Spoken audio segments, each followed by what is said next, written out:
I never liked the word failure. But somewhere between the stares at family dinners and the polite silence that filled the gaps where curiosity used to live, I realized that wasn't up to me. They had chosen it for me. It fit neatly into the narrative they were more comfortable with, that I had given up, walked away, wasted potential. I didn't fight it, not at first. Because some truths don't need to be shouted, they just need time. My name is Grace Elliott. I'm 31. I live above a used bookstore in a part of Portland where the coffee is overpriced and the sunsets get caught between rain clouds. I make my own coffee, pay my own bills. But to my family, I'm still the cautionary tale. I was supposed to be a doctor, top of my high school class, early admission to Stanford Med. Everyone said I'd make history, and I did, just not the kind they wanted to remember. In my second year, I walked away. No dramatic exit, no scandal, just quiet collapse. A burnout so deep I couldn't even cry, I just stopped. Classes blurred.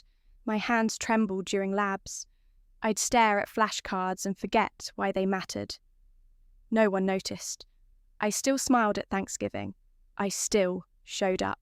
But I was empty. When I withdrew, my father didn't say a word.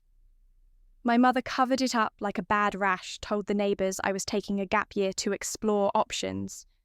My younger sister Claire, freshly graduated with a finance degree, and a fiancé with a Tesla was suddenly the new family trophy. And me, I started helping the elderly at the community centre, down the street, teaching them how to text their grandkids, open an email, not fall for some Nigerian prince scam. It wasn't glamorous. It wasn't the cure for cancer. But it was the first time in months I felt useful. I wasn't charting vitals or memorising pathways. I was watching someone's face light up because they found a way to reconnect with their son, or finally understood how to FaceTime a grandson who lived 3 states away.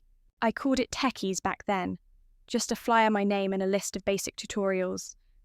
Word spread. Soon I had 6 regulars, then 12. Then the library offered me the back meeting room every Tuesday. One woman, Lillian, cried when she saw her daughter's face on screen for the first time in 3 years. "You brought my baby back," she whispered. No one else in my life seemed to care about what I was doing. At family gatherings, they called it my hobby. My mother once joked to a full room that at least I wasn't living in a van. Everyone laughed. I laughed too. Because disappointment learns to be polite. It learns to survive under the weight of silence. But under that silence, something was growing. By the second year, Techies had turned into a full online platform. I learned code from free YouTube tutorials and late-night forums. I found a friend, Alan, a retired UX designer, with a sharp wit and a soft spot for accessibility.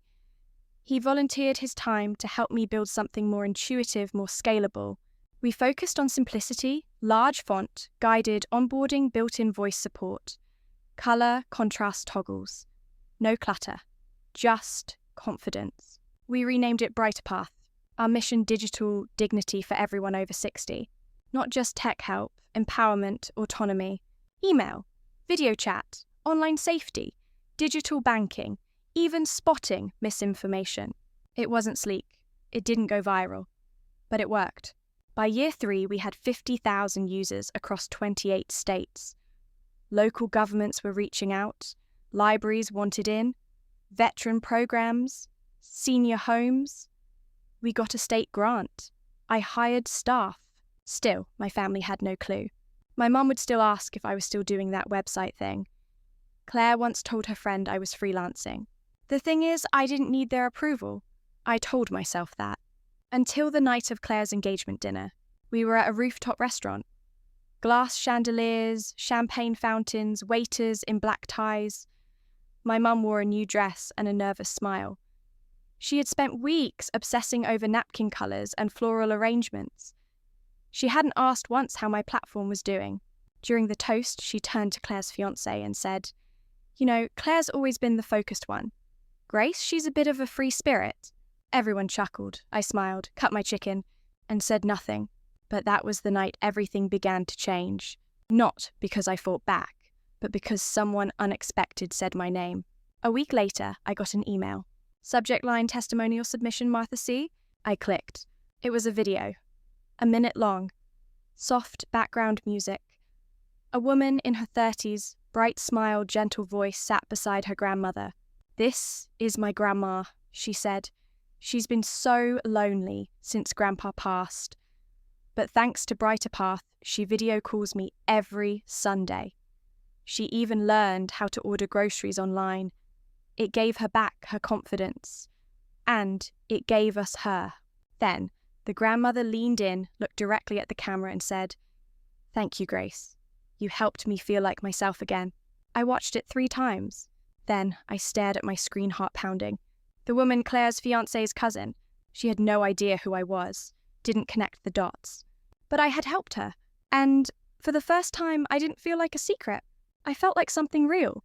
That weekend I didn't sleep much. I kept replaying that video in my mind, not just the words, but the look in her eyes, the quiet gratitude, the sincerity. She wasn't thanking a brand. She was thanking a person. Me. Someone she didn't even know. And somehow that made it even more powerful. I didn't forward the video. Didn't post it. Didn't try to make it a moment. I just saved it to a folder titled "Proof Not for the World, but for Myself." Because for so long I had accepted that their silence meant my work didn't matter, that it only counted if they saw it, applauded it, named it out loud. But that night, I realized something. Their silence wasn't my fault. It wasn't even about me. It was about their limits, and I was done shrinking to fit inside them. The following Monday, I was back at the office, our modest co-working space tucked between a florist and a bike repair shop. Our team was growing. 2 interns, 1 outreach coordinator, and Alan, who had gone from volunteer consultant to unofficial co-founder. We were finalizing a new pilot with the Oregon Public Library Network, 20 rural branches, many of them serving communities where the average age was over 65, and the closest tech class was 3 towns over. We called the initiative Brighter Together, free in-person and online workshops, printed guides, custom tablets with simplified interfaces. It wasn't flashy, but it was real. While my mother was sending me Pinterest boards for Claire's bridal shower and asking if I'd consider something a little softer than navy, I was reviewing grant proposals and hiring another support specialist. We weren't a startup chasing investors. We were a movement. And yet, when I saw that engagement dinner invitation arrive in the mail, my stomach still turned. It was cream-coloured with gold trim and a wax seal. Inside, a handwritten note from my mother: "We'd love for you to be there. Just keep it simple. Claire's fiancé's family are very professional people." I stared at it for a long time. Keep it simple. Like I hadn't spent the last 3 years building something from nothing. Like I was still the girl who had dropped out. Still the one they didn't want to explain. I almost didn't go. But then I thought of Martha, her wrinkled smile, her hand on her granddaughter's arm, her voice trembling and grateful. And I realized I wasn't going for them. I was going for her. So I picked a dress. Not black, not navy. Something soft but strong. Slate blue with clean lines and a neckline that said, "I don't need your permission." And then, for reasons I still can't explain, I copied that video to a flash drive and slipped it into my purse. Not to show it, just to carry it. Like armor. The restaurant was one of those high-end places where the food looked like art, and the waiters made you feel like you were always one course behind. I arrived early as always. My mother blinked when she saw me. "Oh, Grace," she said, kissing my cheek. "You look nice." I smiled. "Thanks." She didn't comment on the dress. Didn't ask about my work. Didn't ask anything at all. Just pointed me to my seat near the end of the table where the lighting was dimmer and the family chatter didn't quite reach. Claire arrived 10 minutes later, glowing in cream satin with a fiancé who looked like he hadn't smiled since birth. Her friends followed, all high heels and perfect hair and LinkedIn-level introductions. I stayed quiet, invisible, like they preferred. Until dessert. That's when everything cracked. It started so casually I almost missed it. One of Claire's bridesmaids, a woman named Audrey, with glossy lips and sharp questions, turned to me between bites of lemon tart and said, "So, Grace, what do you do again?" The table went quiet, just a fraction, but I felt the shift. My mother straightened. Claire sipped her wine. I cleared my throat. I run a platform that teaches digital literacy to older adults, I said. We focus on accessibility and long-term support for seniors navigating tech. Oh, Audrey tilted her head. Like Zoom tutorials? A bit more than that. We design adaptive systems for accessibility. Large print voice commands, screen reader support. Our goal is digital dignity, making sure no one's left behind, just because the world moved faster than they could. A pause. Then, across the table, Claire's fiancé blinked. Wait, he said slowly. What's it called? BrighterPath. Audrey's fork dropped. No way, she said. That's you. The conversation froze. Even my mother looked confused. Audrey leaned forward.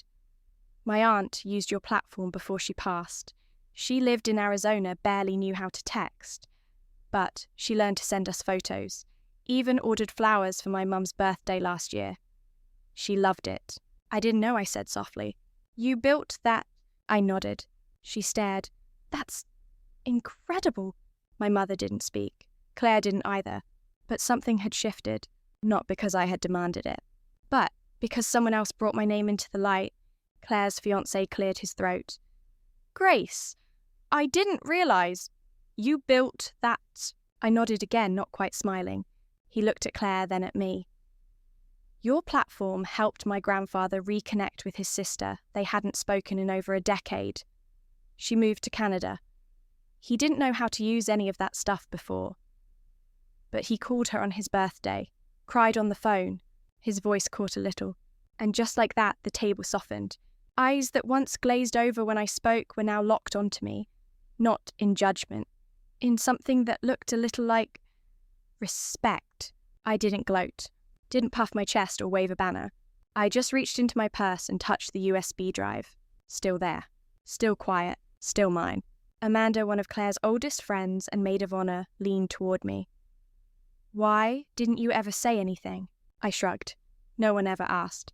That part came out sharper than I meant. But it was true. For years, I'd been answering the wrong questions. Trying to translate my value into a language my family would recognize status salary titles. And when it didn't fit, they just stopped listening. Now, someone outside the circle had finally heard the signal. And it changed everything. The room buzzed quietly with renewed attention. My uncle, the one who once joked I should try selling insurance instead, raised his glass. To Grace, he said, clearing his throat again. For doing work that actually means something. A few awkward clinks followed. My mother didn't raise her glass. She reached for her napkin instead. I couldn't tell if she was wiping her hands or hiding her face. It didn't matter. Because that night, for the first time in a decade, I didn't feel like a disappointment. I felt like someone whose story was finally being heard. 2 days later, a package arrived at my apartment. No return label, just cream stationery and my full name in cursive. Inside was a folded note. My mother's handwriting. Grace. I saw the video Audrey sent. I cried. Not because I didn't believe you were doing something real, but because I never thought to ask. I was so afraid of what you left behind, I couldn't see what you were building ahead of you. You did something none of us ever dared. You failed, and then you kept going. You turned pain into something powerful, and you didn't need applause to do it. I don't know how to apologize for the silence, but I'm listening now. Love, Mom. I sat with that letter for an hour. Didn't cry. Didn't rage.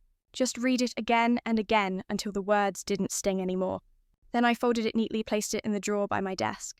Not framed, not pinned to a vision board. Just kept, as a quiet reminder that sometimes people grow even if they start late. That weekend, I gave a talk at a small tech conference downtown, nothing major.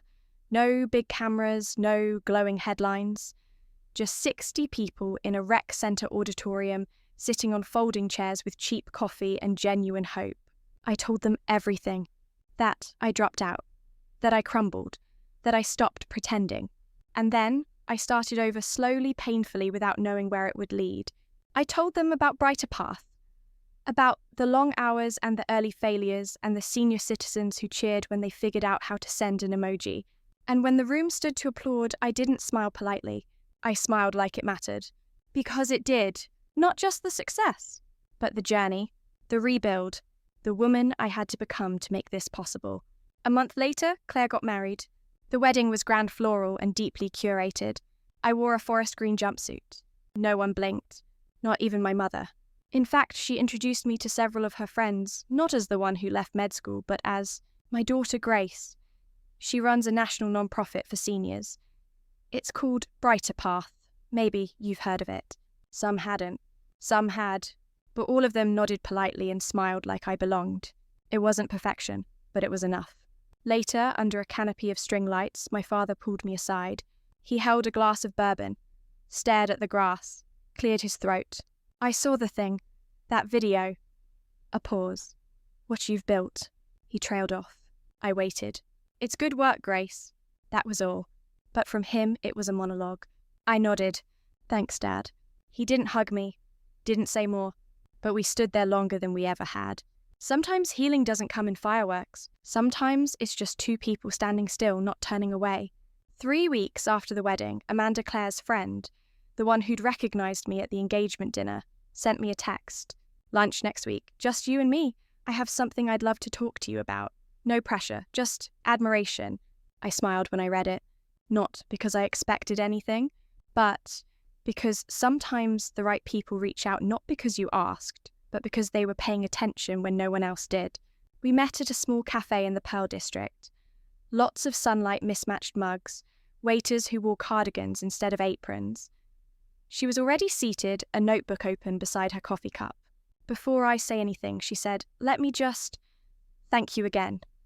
What you built, what you are building, it's rare." I blushed a little. "I'm just trying to keep the lights on." "No," she said firmly. "You're changing lives." She slid the notebook toward me. Inside were handwritten notes, names, web links, bullet points. I volunteer with a foundation that funds social impact startups, especially female-led ones. And I mentioned you. They were very interested. I looked up, caught off guard. "You did that for me?" Amanda nodded. "Because you gave my grandmother something I couldn't. You gave her connection, confidence, joy." She leaned in. "Let me help you scale this. You've done the impossible alone. Imagine what you could do with backup." I didn't say yes immediately, because I'd spent so long building in the shadows that stepping into the light felt dangerous. But something about Amanda's offer felt different. It wasn't about spotlight or capital or buzzwords. It was about belief, and for once I let someone believe in me without flinching. That summer, BrighterPath launched its first national campaign. We called it Digital Dignity. Workshops in public libraries, training hubs in community centres, free programs for veterans, underserved seniors, those living in rural areas. We didn't talk about disruption or exponential growth. We talked about reconnection, about how sending an email can mean telling your grandson I'm proud of you, how video calls can mean I'm still here. We hit 250,000 users, not just sign-ups. Users. People who logged in learned something, messaged someone, smiled more. One of them was a 92-year-old man in Montana. He sent me an email. "Dear Grace, your platform helped me apply for a passport online. I'm flying to see my great-granddaughter next month. I've never flown before. Thank you for giving me that first step." I sat with that message for a long time, not because I needed validation, but because it reminded me that every quiet effort matters. Even the ones that don't trend, even the ones your family doesn't see, especially those. Amanda and I became friends, not just my sister's friends. Real ones. We had brunch, talked late into the evening about aging equity ethics and the weird gaps no one ever seems to fill in tech. She wasn't just smart, she understood. And that meant more to me than all the lukewarm compliments I'd spent years collecting like breadcrumbs. One night, she invited me to speak at a panel hosted by her foundation. I hesitated. Panels meant questions, exposure, the risk of failing out loud. But she just said, "You're not trying to impress investors. You're telling people how to see others again. Just be you." So I did. No script, no PR polish. Just a stool, a mic, and the truth.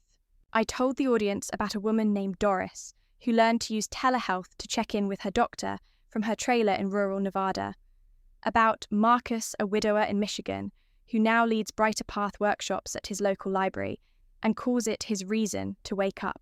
I told them about me, how I stopped being who they expected and started becoming someone I respected. And when it ended, people didn't just clap, they lined up. To ask, to offer help, to share their own stories. That night, I didn't fall asleep from exhaustion. I stayed up journaling, not numbers, not strategy, gratitude. Because somewhere along the line, this stopped being a quiet rebellion and started becoming a legacy. At Thanksgiving that year, my family did something they hadn't done in a long time. They asked how BrighterPath was doing, asked about our expansion. Claire even offered to help connect us with a legal clinic for elder rights. It wasn't performative. It was genuine. And my mother, she said, "Grace, I saw your video with the librarian in Fresno." She said your program changed her father's life. She didn't tear up. She didn't apologize again. She just said it, like it was normal, like I had always belonged. That night, I went home to my apartment above the bookstore. I opened the drawer where her letter still sat, and I whispered thank you, not to her, to myself, for staying, for building, for knowing that even if no one had ever looked back, I'd still be walking forward. 2 months later, I got an email that made me pause mid-sip of coffee. Subject line: Google Community Impact Series. Invitation to speak.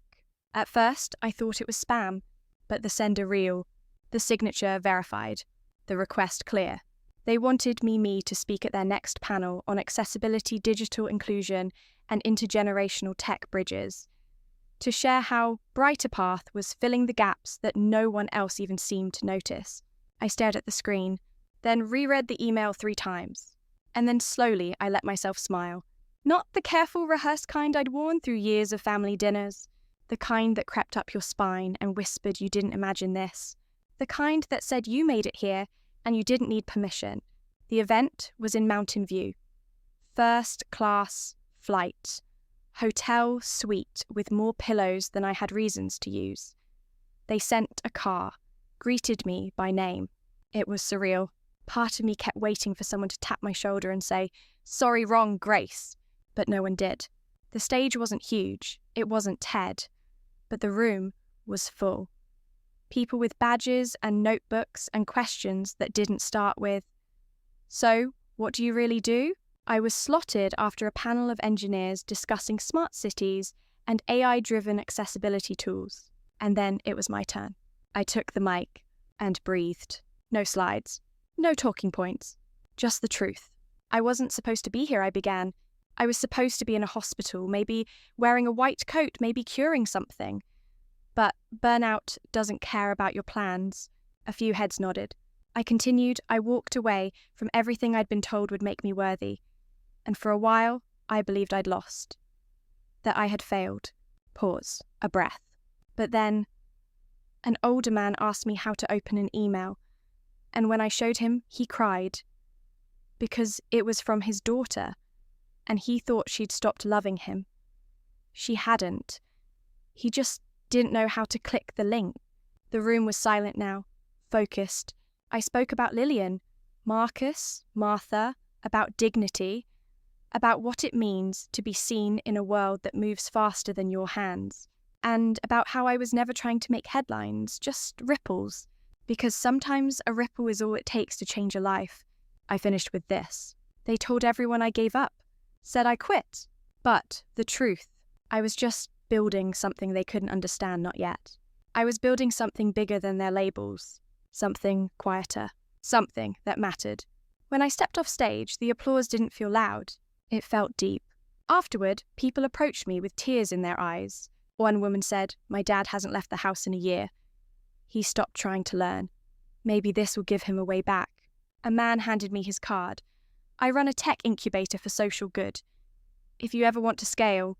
A journalist asked for a quote, and for the first time in my life, I didn't flinch when someone pointed a microphone at my face.